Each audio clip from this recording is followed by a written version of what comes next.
नमस्कार, आप देख रहे हैं पद्मेश 24/7 कृष्णा संडे के साथ। चलिए सबसे पहले नजर डालते हैं आज की हेडलाइंस पर।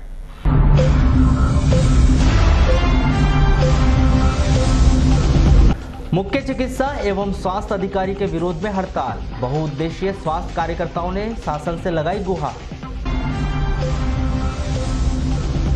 दीपावली से पहले अध्यापकों को 7वें वेतनमान का तोहफा। छिंदवाड़ा में हार्टिकल्चर हब बनने से बालाघाट के किसानों को हो सकता है बड़ा फायदा। मांग के अनुसार नहीं भेजा जा रहा है मध्याह्न भोजन का आवंटन, योजना के संचालन में हो रही है परेशानी। डायल 100 से कम हो रहे हैं अपराध का ग्राफ, पुलिस ने बढ़ाया 100 का दायरा। बेमौसम बारिश से प्रभावित हो रही फसल, किसानों के माथे पर चिंता की लकीर। और राष्ट्रीय पुलिस शहीद दिवस की पूर्व संध्या पर शहीदों को दी गई जिले भर में श्रद्धांजलि। अब समाचार विस्तार से। मध्य प्रदेश शासन ने 4 साल पहले अपराध पर अंकुश लगाने के लिए डायल 100 की शुरुआत की, जिसके सार्थक परिणाम बालाघाट जिले में दिखाई देने लगे हैं। आंकड़ों के मुताबिक मध्य प्रदेश के अन्य जिलों में प्रतिदिन प्रत्येक 100 डायल पर अधिकांश 10 से 15 कॉल आते हैं। इसके मुकाबले बालाघाट जिले में महज 1 या 2 कॉल आ रहे हैं। इसके पीछे बड़ी वजह यह बताई जा रही है कि लोगों में डायल 100 पहुंच जाने के डर से अपराध पर अंकुश लगा है। इसे देखते हुए पुलिस प्रशासन के द्वारा डायल 100 का दायरा बढ़ा दिया गया है और उस पर लगातार नए प्रयोग किए जा रहे हैं। डायल 100 का एक बहुत ही बड़ा रोल है जो एनविसाज किया गया था, जो सोच थी पुलिस विभाग के वरिष्ठ अधिकारियों की, शासन में वरिष्ठ अधिकारियों की और शासन की खुद ही, कि जो पुलिस का जो फर्स्ट रिस्पॉन्डर होते हैं, जो सबसे पहले किसी भी घटनास्थल या किसी भी फरियादी की सूचना पे पहुंचते हैं, वो बहुत इंपॉर्टेंट होते हैं। और कितने जल्दी वो पहुंचते हैं और कितना प्रोफेशनली अपना काम करते हैं, इससे पुलिस की छवि और शासन की छवि, कानून व्यवस्था की छवि अच्छी बनती है। डायल 100 ने पूरे प्रदेश में ही बहुत अच्छा काम किया और अपने मध्य प्रदेश की डायल 100 मॉडल को बहुत सारे अन्य प्रदेशों ने भी लागू किया है और सफलतापूर्वक कर रहे हैं। बालाघाट ज़िले में ही, बालाघाट शहर में ही हम लोग देख रहे हैं कि कोई भी सूचना आने पर तत्काल डायल 100 पहुंचती है, तो उसका असर जो असामाजिक तत्व हैं उन पर भी ये पड़ता है कि वो कार्रवाई, वो अपनी कुछ भी अपराध करने से बचते हैं, इस कारण से कि किसी भी सूचना पे डायल 100 तत्काल 2 मिनट में, 3 मिनट में शहरी इलाकों में पहुँच ही जाती है। तो बहुत बड़ा श्रेय मैं इसमें डायल 100 की व्यवस्था और डायल 100 में जो काम कर रहे हैं हमारे पुलिसकर्मियों को देता हूँ कि वो लगातार अच्छा काम कर रहे हैं और कानून व्यवस्था की स्थिति में निपटने में, और जो छोटे क्राइम होते हैं, जो पहली सूचना मिलती है उसकी स्थिति से निपटने के लिए अच्छी मेहनत कर रहे हैं। शासन के द्वारा 4 वर्ष पहले जब डायल 100 की शुरुआत की गई थी तो बालाघाट जिले में और अधिक डायल 100 दिए जाने का वादा किया गया था, लेकिन लगातार कॉल की कमी के कारण डायल 100 का दायरा बढ़ा दिया गया, जिससे स्टाफ और अन्य तरह के खर्चों के साथ साथ अपराधों में भी अंकुश लगाने में मदद मिली है। मध्य प्रदेश शासन स्कूल शिक्षा विभाग के द्वारा स्कूलों में छात्रों की उपस्थिति और कुपोषण के दर्द को दूर करने के लिए मध्याह्न भोजन कार्यक्रम चलाया जा रहा है, जिसमें कई अनियमितताएं देखी जा रही है। चाहे दर्जनों समाचार यहां आते रहे हो कि मध्याह्न भोजन कार्यक्रम में काम करने वाले कर्मचारी नियम का पालन नहीं कर रहे हैं, रुचिकर भोजन नहीं खिला रहे हैं, मेनू को ध्यान में नहीं रख रहे हैं, लेकिन इसके पीछे बड़ी वजह यहां बताई जा रही है कि मध्य प्रदेश शासन क्षमता के अनुसार कम आवंटन जारी कर रहा है, जिसके कारण यह सब अनियमितताएं अब आम बात हो चुकी है।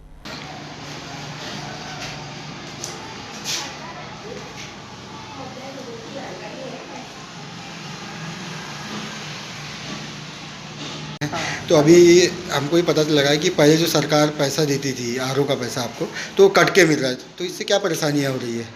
वही सब लेन देन में अभी 1 माह का तो 2000 रुपये बना है। तो उसमें क्या परेशानी होती है? आप लोग कैसे मैनेज कर पाते हो कि एकदम पैसा कम कर दिए? कब से कम किए सरकार ने पैसे? अभी अभी मतलब ये क्या बोलते ये हुआ तब से कटौती थोड़ी बोला है कि हमारे पैसे, तो क्या बोले इन्होंने? भाई बोले जाना पड़ेगा जनपद में, बीआरसी ऑफिस में बोलना पड़ेगा, बोला सर मैं भी आऊँगी, कटौती होती है तो मतलब मैं तो ऐसे में तो चले गए। तो आप प्राथमिक शाला का खाना बनाते हैं क्या? हाँ 200 के ऊपर है, पर अभी कोई बच्चे आते ही कोई भी नहीं आते, पर 200 के ऊपर बच्चों का खाना बनता है। 200 के ऊपर बच्चे। तो अभी क्या पहले से पैसे कम आ रहे हैं क्या शासन द्वारा? हाँ पता थोड़ी चला कम आ कि- रहे हैं जी। तो फिर कैसे करते हो, मैनेज कैसे होता है? थोड़ा बहुत इधर उधर मिला के करना पड़ता है। क्या है कुछ महीने में तो का तुमने प्रिंसिपल को बताया हो क्या? हाँ बताए ना कि क्या बोले? तो बोले देखना पड़ेगा भाई हाँ बोले ऐसे बोले। उसमें हाँ, कुछ करना जल्दी- पड़ेगा बोले ऐसा बोले वहाँ करेगा जनरल ऑफिस बोले। में भी जाएंगे बोले और इधर भी जाएंगे बोले। इस विषय पर स्कूल के प्रभारियों के द्वारा भी शासन को पत्राचार किया जा चुका है कि क्षमता से कम राशि आवंटित की जा रही है, जिससे मध्याह्न भोजन कार्यक्रम संचालित करना बेहद ही मुश्किल हो रहा है। और परेशानी तो ये मानकर चलिए कि जिस मतलब हिसाब से पैसा मिलना चाहिए उस हिसाब से नहीं मिल पा रहा है, थोड़ी कम मात्रा में मिल रही है। तो बच्चों को पर्याप्त मात्रा में जो है मतलब जो मेनू के हिसाब से खाना खिलाना चाहिए वो भाई लोग जो है नहीं कर पा रहे हैं। तो इसका कारण आप क्या मानते हैं? इसका कारण यही है सर, मतलब कि या तो पर्याप्त मात्रा में चावल नहीं दिया जा रहा है, पर्याप्त मात्रा में राशि नहीं दी जा रही है। तो ये कब से हो रहा है कि राशि कम दी जा रही है सर? ये इसी महीने से मतलब पिछले महीने से ऐसा कुछ लग रहा है। बाकी तो 70% जो है 75% राशि देते हैं, ऐसा है उनका मानना।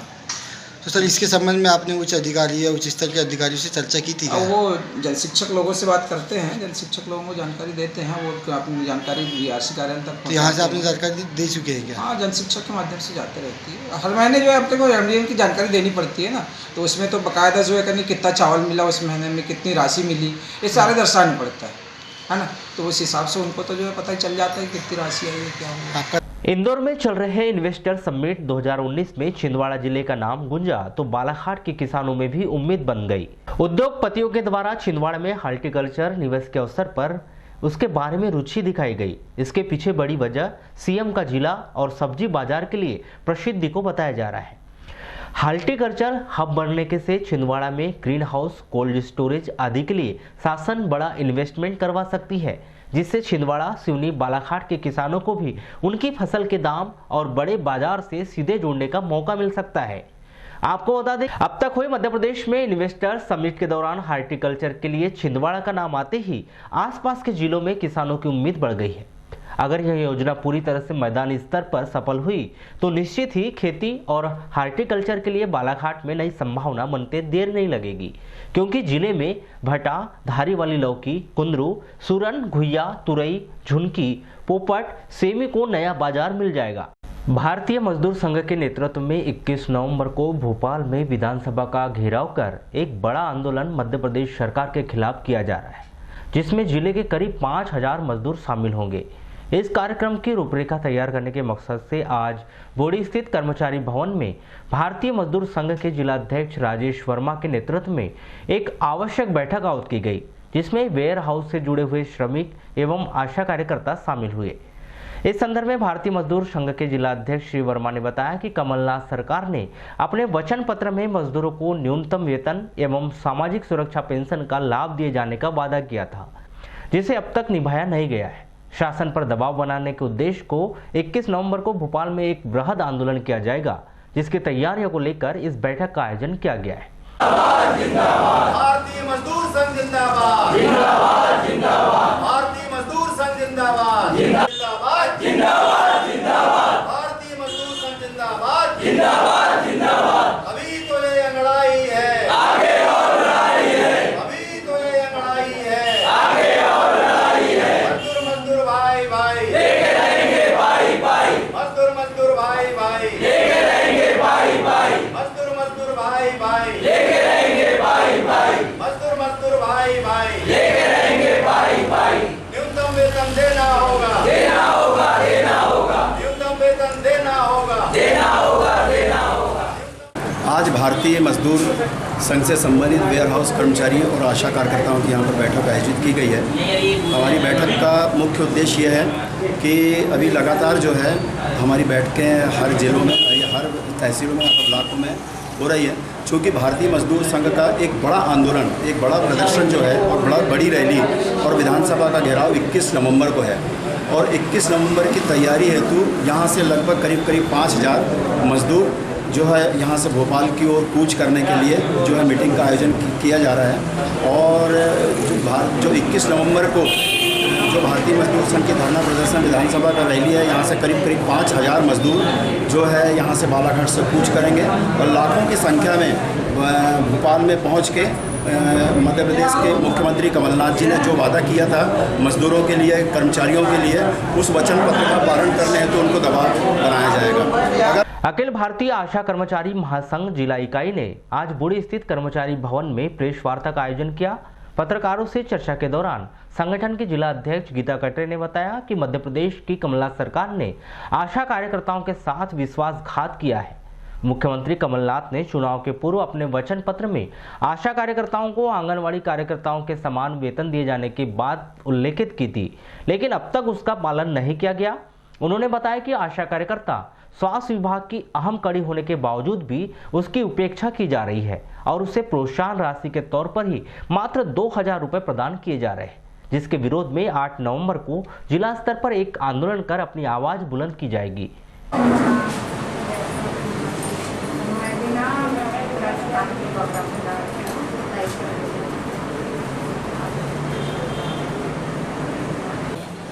इसके बीच में होता क्या है, शासन ने हम लोगों को एक गुमराह करके रखा है। जैसे अभी बीच में कमलनाथ जी जीतने के पहले कहा था कि हम आशा कार्यकर्ता को आंगनवाड़ी के बराबर मानदेय देंगे और अपने वचन पत्र में लिखे भी थे, पर अपने वचन पत्र का पालन न करते हुए अभी तक हम लोगों को राज्य से किसी भी प्रकार का बेनिफिट और कोई भी मानदेय और किसी भी प्रकार का कोई पैसा नहीं मिलता। आज हमारी आशा कार्यकर्ता करीबन रात के 12 बजे, 1 बजे, 2 बजे किसी भी समय त्यौहार हो या दिवाली हो या दशहरा हो, कोई भी त्यौहार हो, हमारी आशा कार्यकर्ता पूरे कार्य करती रहती है, सेवाएं देती रहती है, पर शासन ने आज तक उनको रुकने की भी व्यवस्था नहीं किया है। शासन प्रशासन आशा कार्यकर्ता को अनदेखा कर रही है। हम ऐसे शासन को और प्रशासन की निंदा करते हैं। अगर इसी प्रकार से चला तो हमने 8 नवंबर को सामूहिक हड़ताल बालाघाट जिले में रखा है और भोपाल 21 नवंबर को वहाँ पे मतलब बहुत ज़बरदस्त हड़ताल।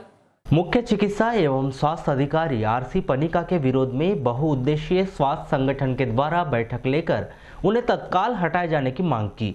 संगठन के जिला अध्यक्ष आनंद तुरकर ने बताया कि सीएमएचओ श्री पनिका के द्वारा महिला कर्मचारियों के द्वारा अपशब्दों का प्रयोग किया जाता है, जो कि अनुचित है। उन्होंने कहा कि हम काम करने के लिए आते हैं, ना कि अधिकारियों की गाली सुनने। उन्होंने जिला प्रशासन से मांग की है कि सीएमएचओ श्री पनिका को तत्काल पद से हटाया जाए। उन्होंने कहा कि अगर ऐसा नहीं किया जाता है तो संगठन लामबंद होकर अधिकारी के खिलाफ आंदोलन करेगा। वहीं इस मामले में दूरभाष पर चर्चा के दौरान सीएमएचओ श्री पनिका ने कहा कि उनके ऊपर लगाए गए आरोप निराधार है और जो कर्मचारी इस प्रकार की प्रक्रिया में लिप्त है उन पर सख्त से सख्त कार्रवाई की जाएगी। हमारे उच्चाधिकारी आदरणीय हमारे सीएमओ महोदय द्वारा जिस हिसाब से हमें प्रताड़ित किया जा रहा है, बोल करके काम करने के लिए तो हम लोग सभी लोग बने हैं, लेकिन अगर जो तमीज़ से बोलना जो चाहिए कम से कम वो भी अगर इस तरीके का ना बने, हम आज उसी चीज़ की रूपरेखा तैयार कर रहे हैं और आने वाले समय में चरणबद्ध रूप से या फिर जैसा भी हम तय करते हैं उस हिसाब से आंदोलन होगा, क्योंकि ऐसे हम काम करने के लिए बने हैं। इसका मतलब ये नहीं कि हम तो किसी की गाली खाने के लिए बने हैं। मध्य प्रदेश शासन स्कूल शिक्षा विभाग के द्वारा अध्यापकों को दीपावली से पहले 7वां वेतनमान का तोहफा दिया गया है। राज्य अध्यापक संघ के जिला अध्यक्ष योगेश बिसेन ने बताया कि यह निश्चित ही अध्यापकों के लिए एक अच्छी खबर है। वर्ष 2018 से यह मांग लंबित थी, लेकिन मध्य प्रदेश शासन के द्वारा अध्यापकों का एम्प्लॉय कोड जारी नहीं किया गया है, जिस कारण इस बढ़े हुए वेतनमान का लाभ पूरी तरह से अध्यापकों को नहीं मिल पाएगा। यह निश्चित अध्यापकों को 7वां वेतनमान का लाभ जो था, जब से अध्यापक को शिक्षक वर्ग में संविलियन की बात की गई है, तभी से ये 2018 से ही देने का हो गए हैं, किंतु अब तक शासन के द्वारा अध्यापकों के एम्प्लॉय कोड जारी नहीं किए गए हैं और एम्प्लॉय कोड जारी होने के पहले यदि 7वां वेतनमान परिवर्तित वेतनमान मिलता है तो उससे अध्यापकों को वास्तविक लाभ नहीं मिलेगा जो मिलना चाहिए। जिले के भीतर 3 दिनों से अचानक मौसम में हुए परिवर्तन और बेमौसम बारिश की वजह से धान की फसल बुरी तरह से प्रभावित होती दिखाई दे रही है। खेतों में खड़ी फसल और अचानक बारिश किसानों के माथे पर चिंता साफ दिखाई देती है। अचानक हुई बारिश की वजह से उत्पादन प्रभावित हो रहा है तो धान में कीट व्याधि लगने का डर भी सताया जा रहा है। फसल में वो ये धान काट रहे हैं, अब मसैंगे कैसे गीली हो जाएगी, भारी नुकसान है बारिश होने से। और ये भी देखा गया कि फसल पकने को तैयार हो गई है, कहीं इसमें कहीं बीमारी तो लगती है? बीमारी बस वही माहू लग रहा है और पानी गिरने की वजह से बहुत बीमारी तैयार हुई। ये पानी सर नुकसान कर रहा है। पानी अभी कैसा नुकसान कर रहा है? नुकसान मतलब ये जो आई हुई फसल के फूल झड़ रहे हैं और बीमारियां लग रही है। जैसे पीला धान हो गया उसको माहू पकड़, जैसे पीला धान हो गया, जब कवला बाल जो आ रहा है उसमें माहू पकड़ रहा है। उसमें सर 10 से 15% मतलब नुकसान है। 5 मिनट में आ रहा हूँ बस। 10 से 15% नुकसान है, उसमें माहू लग रही है, यानी कि नाना प्रकार की बीमारियां। और मतलब 5 मिनट में आ रहा हूँ। धान गिरने से मतलब धान मतलब उसकी बाली मतलब बेकार हो रही है, धान भर नहीं पा रहा है। लगातार बदलते मौसम की वजह से धान में अलग अलग प्रकार की बीमारियां लग सकती है, जिसका सही समय पर उपचार नहीं करना सीधे सीधे फसल के उत्पादन को प्रभावित करता है। सावरदी लग सकती है धान को। कैसी बीमारी होती है? उसकी इल्ली रहती है, उसकी काटती है बाली को, गिरा देती पूरी। हाँ। मगर ये क्यों लगती है, क्या वजह से? गर्मी की वजह से, मौसम खराब है, गर्मी रही तो। अच्छा, तो अभी जैसे अभी अपन छिड़काव कर रहे हैं दवा ववा का, तो कुछ इसमें फायदा मिल रहा है कि नहीं मिल रहा है? मिलता है। जिला मुख्यालय से लगी हुई ग्राम पंचायत गर्रा में बड़ा देव पूजन स्थल की स्थापना की गई। उसके पूर्व आदिवासी समुदाय के द्वारा पंचायत में रैली निकाली गई और विविध कार्यक्रम आयोजित किए गए। स्थानीय जनपद सदस्य वैभव सिंह बिसेन ने बताया कि आदिवासी बंधुओं की मांग पर गर्रा सरपंच और उनकी पहल से बड़ा देव भूमि पूजन स्थल के लिए जमीन का आवंटन शासन से करवाया गया है। आज हमारे ग्राम पंचायत गर्रा के वार्ड नंबर 19 में रेलवे स्टेशन के पीछे जहां अभी आप खड़े हैं, इस भूमि पर जो है बहुत ही पवित्र कार्यक्रम का आयोजन किया गया है और बड़ा देव जो फड़ा पे इनकी पूजा होती है, उसका जो है पूजा स्थान और जो आदिवासी समुदाय के लिए एक मतलब बहुत ही पवित्र स्थल जो माना जाता है, उसकी स्थापना यहाँ पे की जा रही है ग्राम पंचायत गर्रा में। आदिवासी परिषद के जिला अध्यक्ष भुवन सिंह कुर्राम ने बताया कि बड़ा देव स्थापना और सतरंगी झंडे की स्थापना की गई है। इस दौरान आदिवासी अधिकार रैली निकाली गई।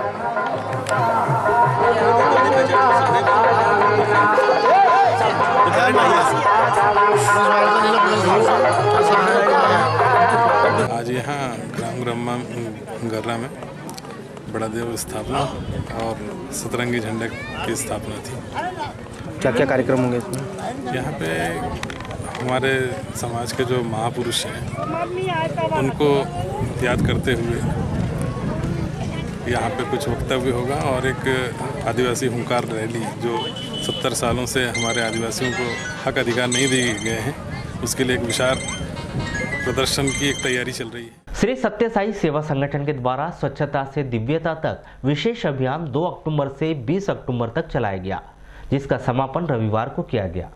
श्री सत्य साई के अनुयायियों के द्वारा समापन कार्यक्रम के अवसर पर शहर के शंकर घाट में विशेष सफाई अभियान चलाया गया। इस दौरान बड़ी संख्या में लोग उपस्थित रहे।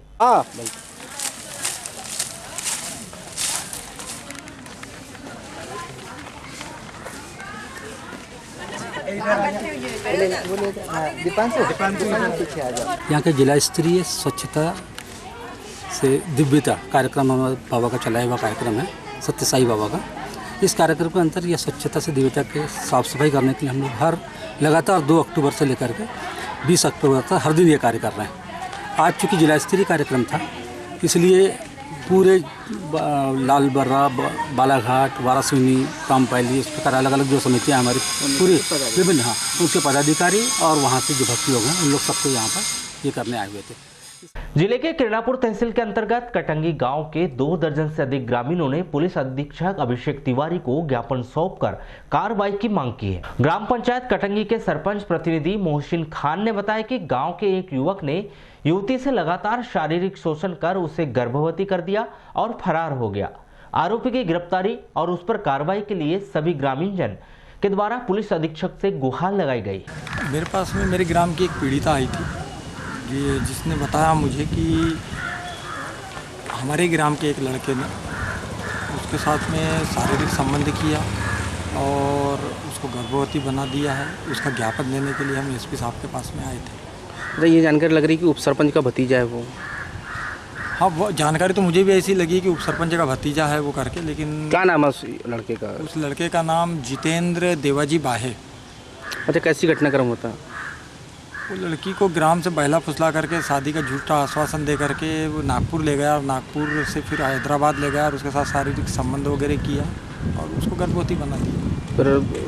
फिर शादी नहीं किया क्या? नहीं, शादी नहीं किया उसने, और 3 माह का उस लड़की को गर्भ है और करीब करीब 6वें महीने से वो लड़की ग्राम कटंगी से गायब। कब मिली लड़की?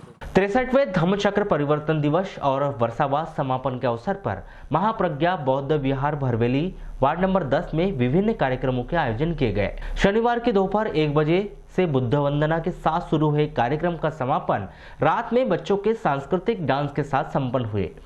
इस दौरान बड़ी संख्या में बौद्ध अनुयायी भरवेली स्टेट बैंक के मैनेजर अजय सूर्यवंशी, सुंदरलाल उइके अध्यक्ष हीरापुर, उषा मिश्राम अध्यक्ष ग्रामीण बौद्ध विहार हीरापुर, अशोक डोंगरे सहित अन्य लोग उपस्थित रहे।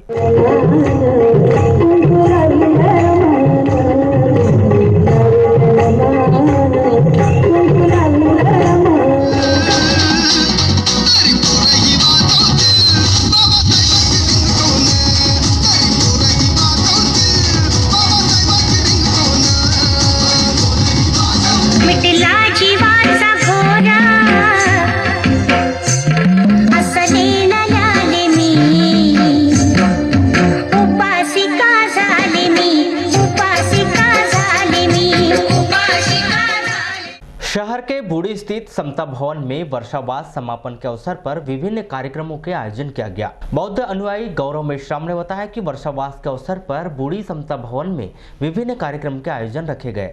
इस दौरान कुछ भक्तों को भोजन दान किया गया। इस अवसर पर बड़ी संख्या में बौद्ध समाज के अनुयायी उपस्थित रहे।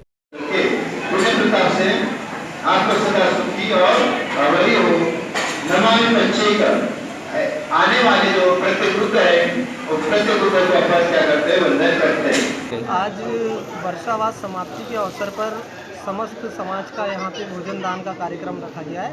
पूज्य भंते संघ को आज भोजन दान किया गया। उसके पश्चात समस्त समाज के लिए भोजन की व्यवस्था की गई और ये प्रतिवर्ष होने वाला एक कार्यक्रम है जिसमें समस्त समाज उपस्थित होता है और धम्म से संबंधित बातों की शिक्षाओं को ग्रहण करता है। ये 3 महीनों तक लगातार धम्म। मध्य प्रदेश के अधिकांश जिलों में बीते 3 दिनों से बारिश का दौर चल रहा है। इस दौरान सिवनी और बालाघाट जिले में भी बारिश दर्ज की गई है। इस बात का सीधा प्रभाव जिले की जीवनदायिनी वैनगंगा के जलस्तर पर दिखाई दे रहा है। 3 दिन की बारिश से एक बार फिर वैनगंगा नदी का जलस्तर बढ़ गया। राष्ट्रीय पुलिस शहीद सप्ताह की पूर्व संध्या पर शहर के अंबेडकर चौक में शहीदों को कैंडल जलाकर मौन रखकर श्रद्धांजलि दी गई। इस अवसर पर पुलिस के जवानों के द्वारा अपने साथियों को श्रद्धांजलि देते हुए गीतों की प्रस्तुति दी गई। इस अवसर पर पुलिस अधीक्षक अभिषेक तिवारी, अतिरिक्त पुलिस अधीक्षक आकाश भूरिया, सीएसपी देवेंद्र यादव, कोतवाली प्रभारी विजय सिंह परस्ते सहित नवेगांव थाना प्रभारी व अन्य पुलिसकर्मी उपस्थित थे।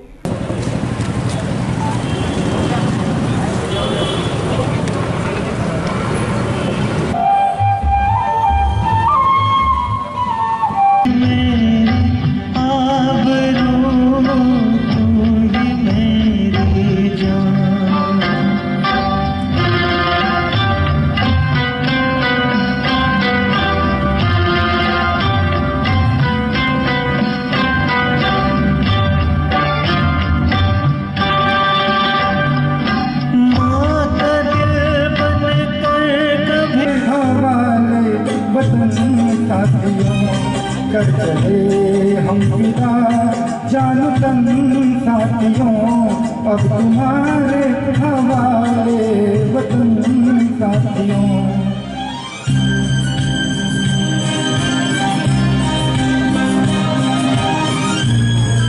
गई नब्ज जमती गई, फिर भी बढ़ते कदम को न रुकने दिया।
राष्ट्रीय पुलिस शहीद दिवस के पूर्व संध्या पर जिले भर के थानों में अपने शहीद साथियों को श्रद्धांजलि दी गई।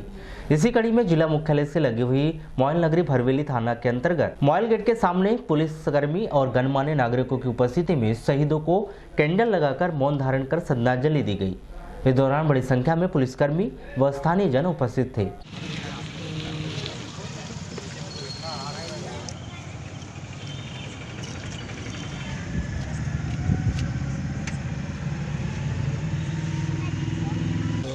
अक्टूबर है, पूरे देश भर में शहीद दिवस मनाया जाता है। इसके उपलक्ष्य में शहीद सप्ताह का आयोजन किया गया है, जिसमें कि पूरे सप्ताह भर अलग अलग स्थानों पर विभिन्न कार्यक्रम आयोजित किए गए थे, जिसमें से आज जो शहीद हमारे जितने भी सैनिक भाई और सब लोग हुए हैं, उसके उपलक्ष्य में उनको श्रद्धांजलि देने के लिए आज यहाँ मोयल तिराहे पर हम सभी लोग इकट्ठे हुए थे और उनको दीप प्रज्वलित कर और मोमबत्ती प्रज्वलित कर उनको श्रद्धांजलि अर्पित। वारासिवनी रोड ग्राम कायदी के जोड़ापाट में सुमो की टक्कर से एक महिला घायल हो गई, जिसे इलाज के लिए जिला अस्पताल में भर्ती कराया गया है। जानकारी के अनुसार रंपत बाई उम्र 56 वर्ष निवासी जोड़ापाट कायदी 20 अक्टूबर को सामान लेने के लिए किराना दुकान जा रही थी। इसी दौरान रोड पार करते समय वारासिवनी की ओर जा रही सुमो ने रमता बाई को जबरदस्त टक्कर मार दी, जिससे उसके पैर में गंभीर चोटें आई। इलाज के लिए उसे जिला अस्पताल में भर्ती कराया गया। वारासिवनी लालबरा मार्ग पर स्थित गायत्री मंदिर में भारत स्काउट गाइड जिला संघ बालाघाट के तत्वाधान में 18 अक्टूबर से भारत स्काउट गाइड का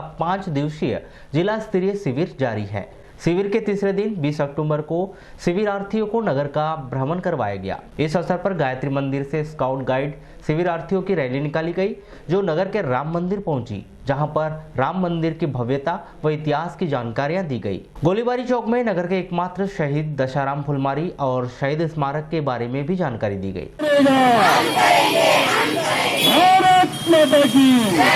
भारतीय संस्कृति की पुलिस आर्मी किसी भी फोर्स में जाने के लिए आपकी जो भी सिखलाई आती है सब काम में आती है। बाद में जब अगर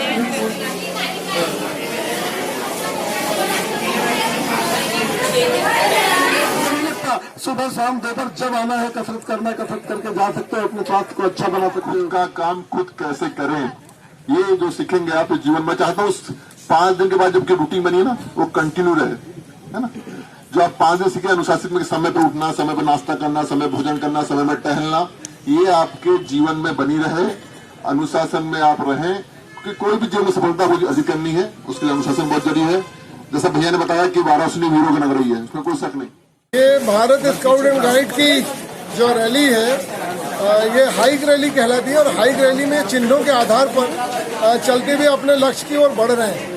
तो इसमें हम लोग रास्ते में साइट सीन भी दिखाते हुए चल रहे हैं। हमने सबसे पहले नगर का सबसे प्राचीन राम मंदिर को दिखाया, गुरु नानक धर्मशाला को दिखाया, गुरु नानक मंदिर को दिखाया। तत्पश्चात नगर पालिका परिषद गए। नगर पालिका परिषद में जाकर के वहाँ के कर्मचारियों ने हमारे बच्चों को नगर पालिका किस तरह से जनहितकारी कार्यों को संपादित करती है, वो नगर के लोगों की कैसे मित्र हो सकती है, इस सारे संदर्भ में उन्होंने जानकारी दी।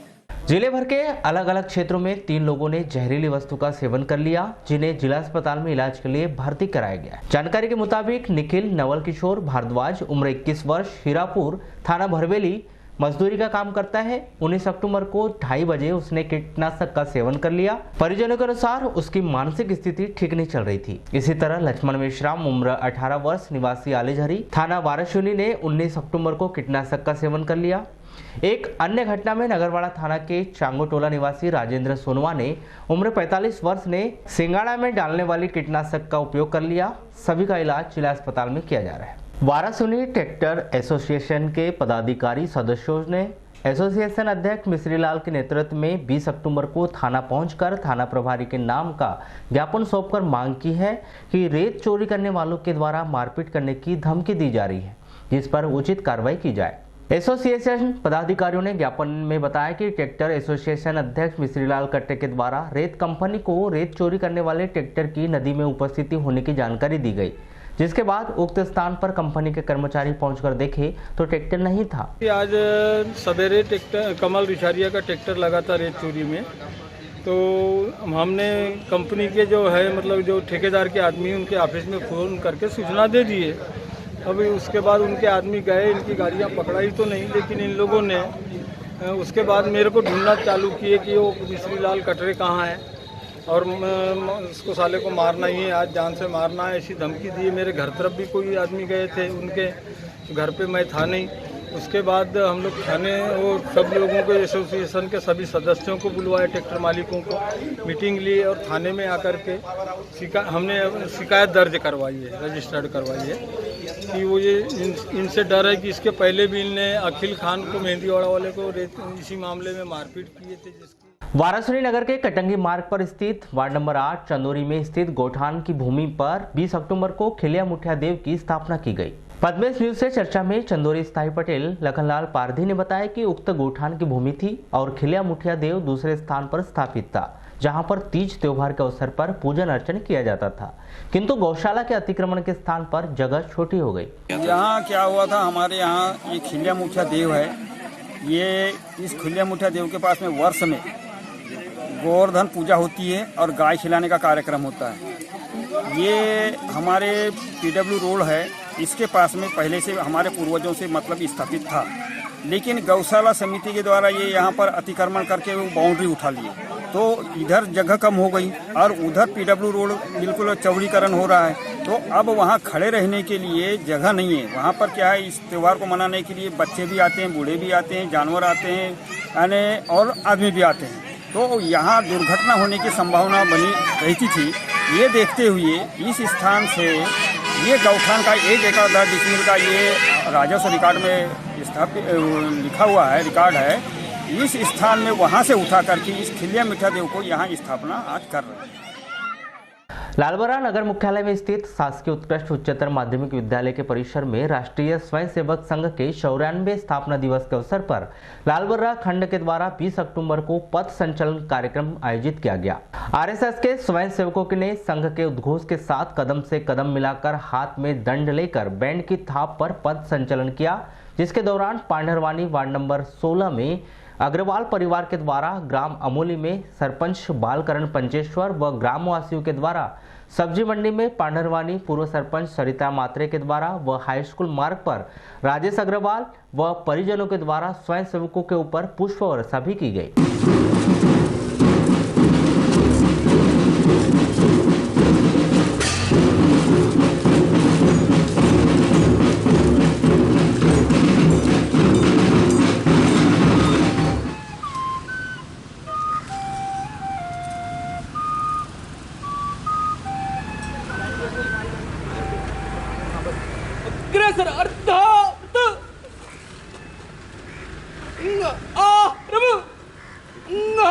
आज विजयादशमी पर्व के उसमें अपने राष्ट्रीय स्वयंसेवक संघ द्वारा पथ संचलन का कार्यक्रम, नगर भ्रमण का कार्यक्रम रखा गया था।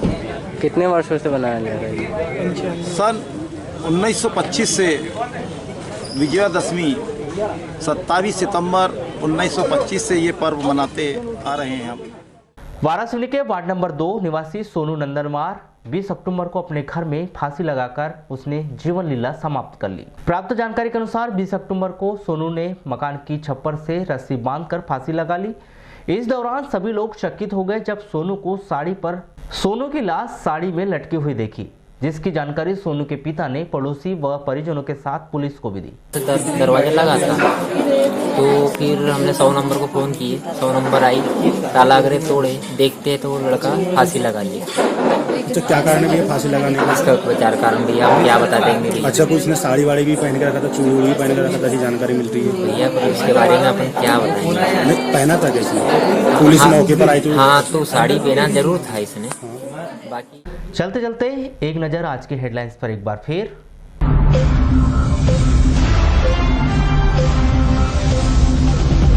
मुख्य चिकित्सा एवं स्वास्थ्य अधिकारी के विरोध में हड़ताल, बहुउद्देशीय स्वास्थ्य कार्यकर्ताओं ने शासन से लगाई गुहार।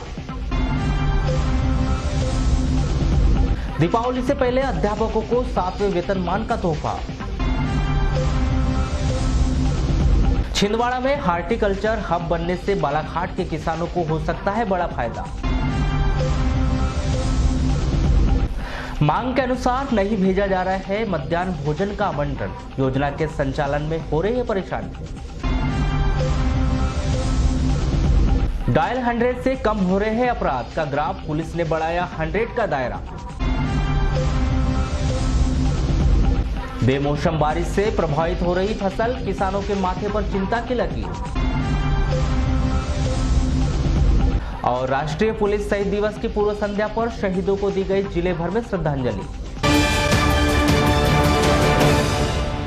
तो ये थे अब तक के कुछ समाचार। कुछ नए समाचारों के साथ फिर से होगी आपसे मुलाकात। तब तक के लिए दीजिए इजाजत। नमस्कार।